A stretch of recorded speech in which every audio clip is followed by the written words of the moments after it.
At 10:20 in the morning, the Japanese Navy appeared to be winning.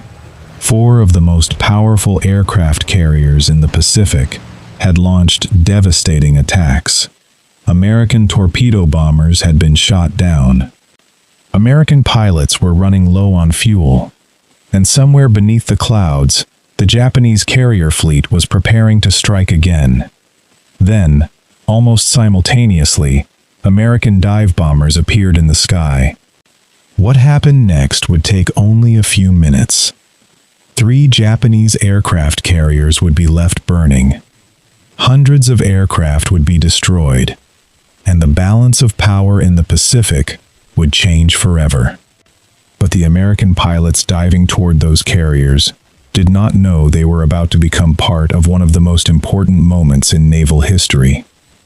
They only knew one thing.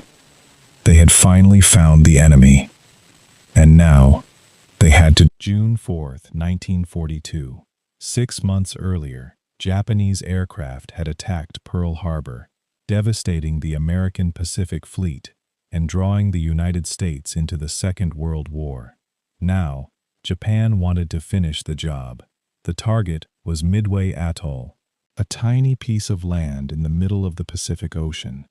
But Midway was far more important than it looked.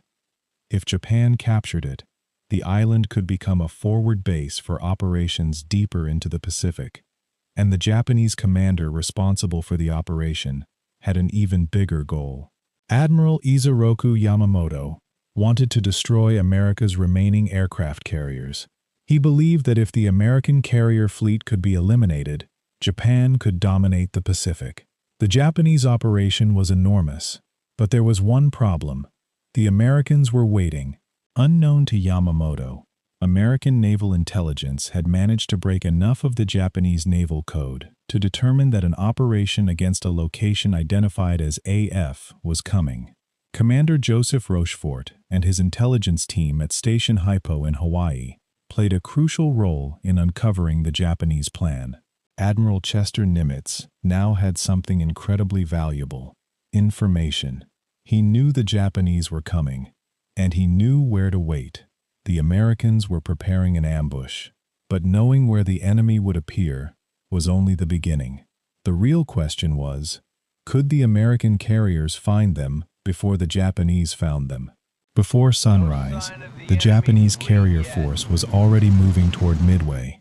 4 fleet carriers formed the heart of the striking force: Akagi, Kaga, Soryu, and Hiryu. Their decks were crowded with aircraft. At approximately 4:30 in the morning, Japanese aircraft launched toward Midway Atoll. The attack was devastating, but Midway's defenders were ready.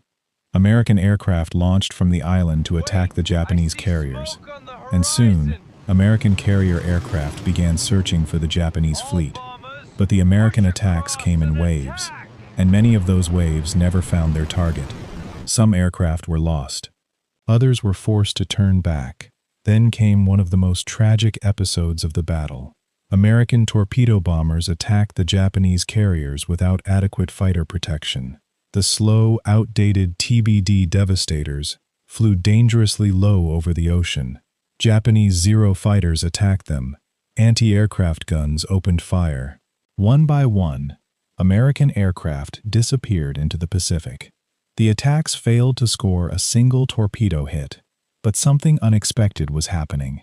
The American torpedo attacks were forcing Japanese fighters down toward the sea. The Japanese carriers were also maneuvering, and their crews were dealing with a rapidly changing situation. Then, from somewhere high above, the next American attack was approaching. Lieutenant Commander Wade McClusky was leading the Enterprise's dive bombers. But there was a problem. The Japanese fleet was not where the Americans expected it to be. McClusky and his pilots had been searching. Fuel was running low. Time was running out.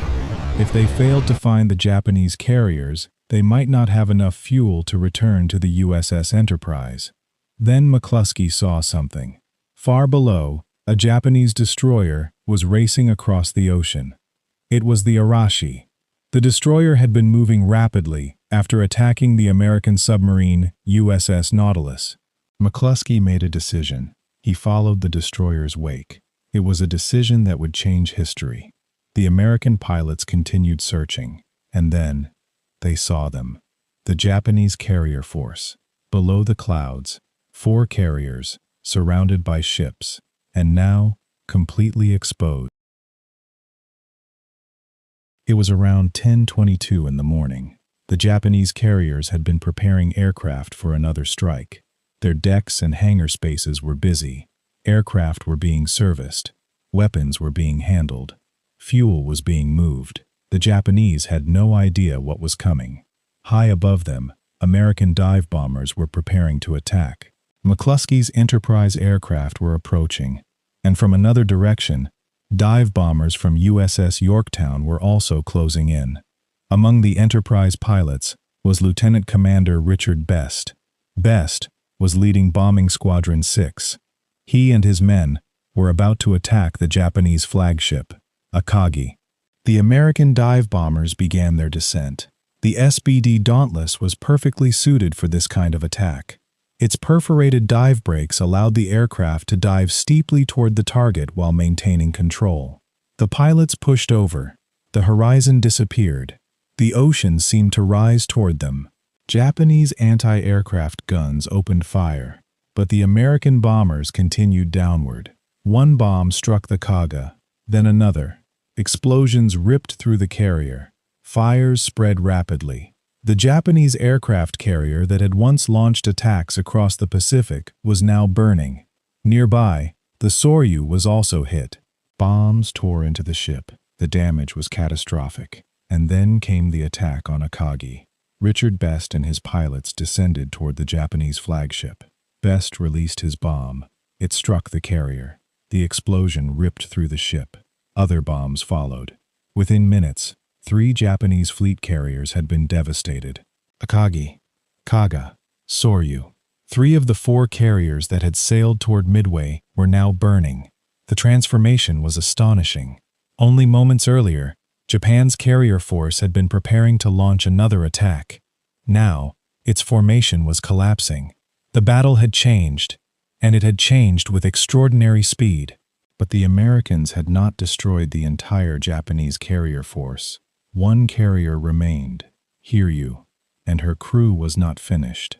Later the Battle of Midway was not a simple American victory. It was a brutal battle. American aircraft were lost. American pilots were killed. Ships were damaged and sunk. But the strategic consequences were enormous. Japan had entered the battle hoping to eliminate America's remaining carrier forces. Instead, Japan lost its 4 frontline carriers.